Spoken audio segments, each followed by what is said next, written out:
அனைவருக்கும் வணக்கம். நல்ல சமூகம் உருவாகணும், அதுக்காக நான் உங்கள் பிரபாகரன் பேசிட்டு இருக்கேன். ராஜினாமா செய்கிறாரா செந்தில் பாலாஜி அப்படிங்கிற கேள்வி தமிழ்நாட்டு அரசியலில் 2 நாளாக மாற்றி மாற்றி கேட்கப்பட்டுக்கிட்டே இருக்கு.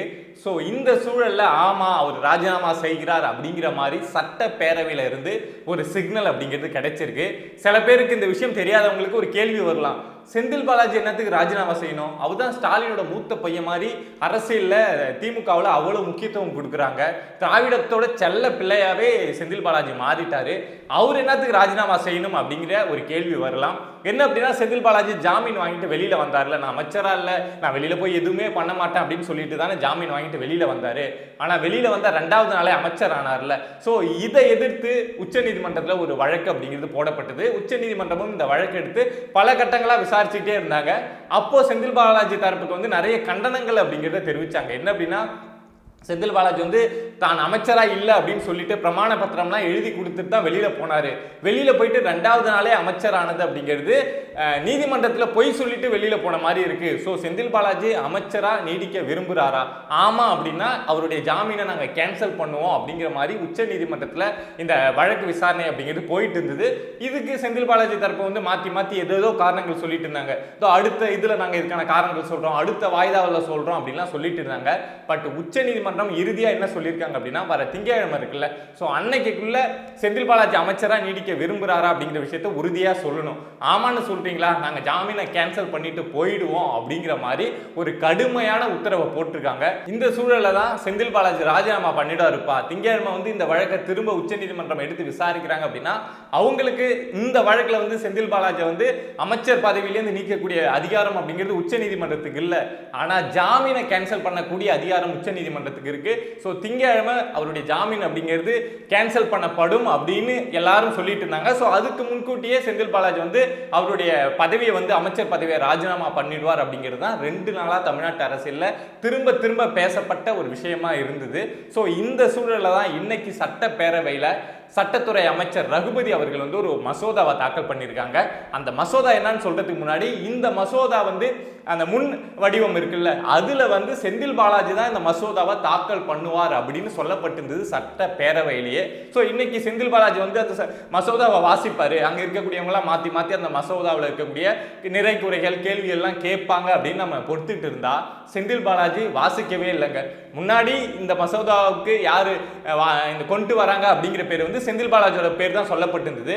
பட் இன்னைக்கு மாத்தி ரகுபதி அவர்கள் வாசிச்சிருக்காங்க. ஸோ உடனே எல்லாரும் கிட்டத்தட்ட உறுதி பண்ணிட்டாங்க, சட்டப்பேரவையிலேயே சிக்னல் அப்படிங்கிறது கிடைச்சிருச்சு, செந்தில் பாலாஜி அவருடைய அமைச்சர் பதவியிலேருந்து விலகிறார் அப்படிங்கிறதுக்கான ஒரு அறிகுறியா எல்லாருமே இந்த விஷயத்தை பார்த்துட்டு இருக்காங்க. யோசிச்சு பாருங்க, செவ்வாய்க்கிழமை அன்னைக்கு இந்த மசோதா வந்து சட்டமா மாறிடும், அதோட முடிஞ்சிருச்சு. தமிழ்நாட்டோட சட்டப்பேரவை கூட்டமே அதோட முடியுது இப்போதைக்கு. ஆனா ஒரு நாள் நீதிமன்றம் வந்து புதன்கிழமை இந்த வழக்கு விசாரணை வச்சிருந்தாங்க அப்படின்னா கூட அந்த மசோதாவை செந்தில் பாலாஜி வாசிச்சிருப்பாரு. பட் திங்கட்கிழமை இது உச்ச நீதிமன்றத்தில் விசாரணைக்கு வருது அப்படிங்கிறதுனால ஸோ இன்னைக்கே முன்கூட்டியே வந்து செந்தில் பாலாஜி அந்த மசோதாவை வாசிக்காம சட்டத்துறை அமைச்சர் ரகுபதி அவர்களுடைய கையில மாற்றப்பட்டிருக்கு. ஸோ எல்லாம் புரிஞ்சுக்கிட்டாங்க இந்த மாற்றம் அப்படிங்கிறது நடக்குது அப்படின்னு. ஸோ இன்னைக்கு சாயங்காலமோ இல்லை நாளைக்கு காலையிலையோ நல்ல நேரம் பார்ப்பார்ல, நல்ல நேரம் பார்த்து தானே ராஜினாமா பண்ணாலும் ஒரு நல்ல நேரம் பார்த்து தானே பண்ணுவார். ஸோ அதுக்காக செந்தில் பாலாஜியும் MK ஸ்டாலின் அவர்களும் காத்துட்டு இருக்காங்க, பொறுத்து இருக்காங்க அப்படின்னு தான் நமக்கு இது வரைக்கும் பார்க்குறப்போ தோணுது.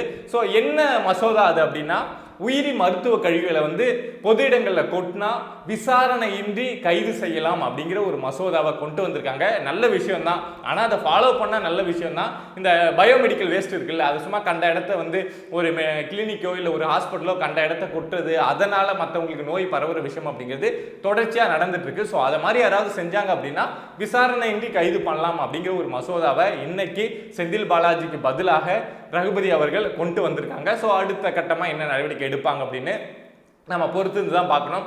இதுல எல்லாருக்கும் இருக்கக்கூடிய இன்னொரு கேள்வி அப்படின்னா, இப்போ மின்சாரத்துறை மற்றும் மதுபான துறை அமைச்சராக இருக்கக்கூடிய செந்தில் பாலாஜி வந்து இந்த பதவியை ராஜினாமா பண்றாரு அப்படின்னா அந்த இடத்துக்கு யாரை கொண்டு வருவாங்க அப்படின்னு எல்லாருக்கும் ஒரு கேள்வி இருக்கு. ஒரு பெரிய போட்டியும் இருக்கும். ஏன்னா நிறைய பணம் கொட்டக்கூடிய இடம்ல, அதுவும் பெரிய அமைச்சராகி ஒரு வருஷம் கஷ்டப்பட்டு ஏதாவது புதுசா ப்ராஜெக்டை கொண்டு வந்தாதான் சம்பாதிக்கணும் அப்படின்னு கிடையாது. மின்சாரத்துறையிலையோ மதுபான துறையிலையோ நீங்க அமைச்சரானா அடுத்த நாளே உங்க வீட்டில் வந்து பணம் கட்டுக்கட்டா அடுக்க ஆரம்பிச்சிடலாம். ஸோ அந்த அளவுக்கு பணம் அப்படிங்கிறது கிடைக்குங்கிறதுனால இதுக்கு நிறைய பேர் போட்டி போடுவாங்க.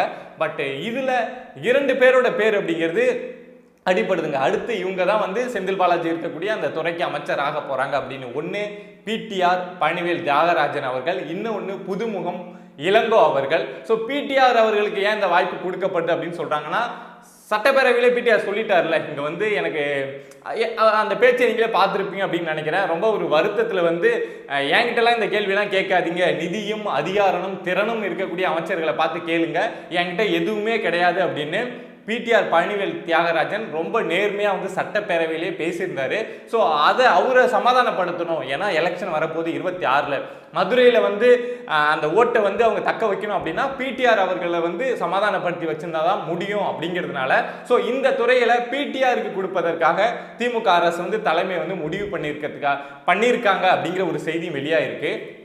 அதே மாதிரி இன்னொரு விஷயம் என்ன அப்படி சொல்றாங்கன்னா, கொங்கு மண்டலத்தில் இருக்கக்கூடிய செந்தில் பாலாஜி அமைச்சர் பதவி இறங்குறார் அப்படின்னா அந்த பகுதியிலே யாருக்காவது ஒருத்தவங்களுக்கு கொடுக்கணும், கொடுத்தாதான் கொங்கு பகுதி மக்கள் அவங்களுக்கு வந்து அமைச்சரவையில் நம்ம முக்கியத்துவம் கொடுக்குறோம் அப்படிங்கிற மாதிரி இருக்கும்.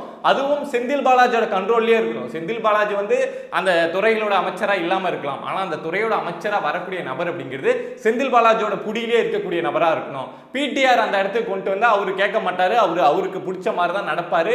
இந்த 10 ரூபா வாங்குறதெல்லாம் மேபி பிடிஆர் வந்து அமைச்சரானாரு அப்படின்னா தடுத்து நிறுத்த கூட படலாம். அப்படிங்கிறப்போ பிடிஆர் வந்து செந்தில் பாலாஜிக்கு செட் ஆக மாட்டாரு. ஸோ செந்தில் பாலாஜிக்கு பிடிச்ச நெருக்கமான ஒன்றிய செயலாளர் மற்றும் எம்எல்ஏவா இருக்கக்கூடிய இளங்கோ, அரவக்குறிச்சி தொகுதியோட எம்எல்ஏ இளங்கோவை வந்து புதுமுகமா இந்த அமைச்சர் பதவிக்கு கொண்டு வரலாம் அப்படிங்கிற அந்த டிஸ்கஷனும் திமுகக்குள்ள போயிட்டு இருக்கு. இளங்கோவும் செந்தில் பாலாஜி அவர்களும் ரொம்ப நெருக்கமானவங்க. அந்த அரவக்குறிச்சி தொகுதியும் செந்தில் பாலாஜியும் ரொம்ப நெருக்கம். 2016-19 அரவக்குறிச்சியில தான் செந்தில் பாலாஜி நின்னாரு. 2021 தான் அந்த தொகுதி வந்து இளங்கோவுக்கு கொடுக்கப்படுது. அந்த தொகுதியில தான் அண்ணாமலை அவர்களும் போட்டி போட்டாங்க. ஸோ அண்ணாமலையை ஜெயிச்சு தான் இளங்கோ வந்து 21 எம்எல்ஏவா ஆகுறாரு. ஸோ அவருக்கு இந்த வாய்ப்பை கொடுக்க போறாங்க திமுக அப்படிங்கிற ஒரு செய்தி வெளியாயிருக்கு. ஸோ என்ன பண்ணுவாங்களோ நமக்கு தெரியல. ஆனா ஒரு விஷயம் கன்ஃபார்ம் ஆயிருக்கு, ஒரு விக்கெட் அப்படிங்கிறது விழுந்திருக்கு.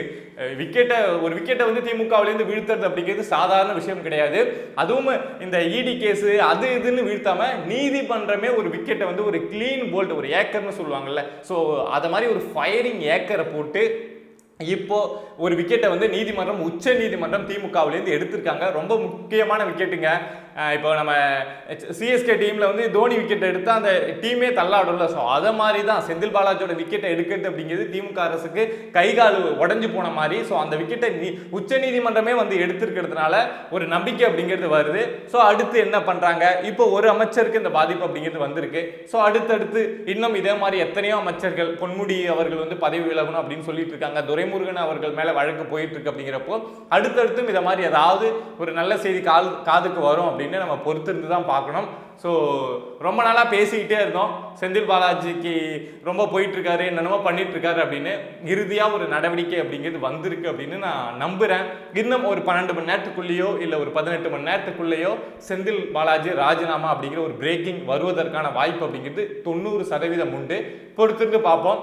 இதை மாதிரி சொசைட்டியில் மக்களுக்கு எதிராக நடக்கக்கூடிய விஷயங்களை நீங்கள் தெரிஞ்சுக்கணும் அப்படின்னு நினச்சிங்கன்னா பிரபா டாக்ஸ் சேனலை சப்ஸ்கிரைப் பண்ணி சப்போர்ட் பண்ணுங்கள். நன்றி.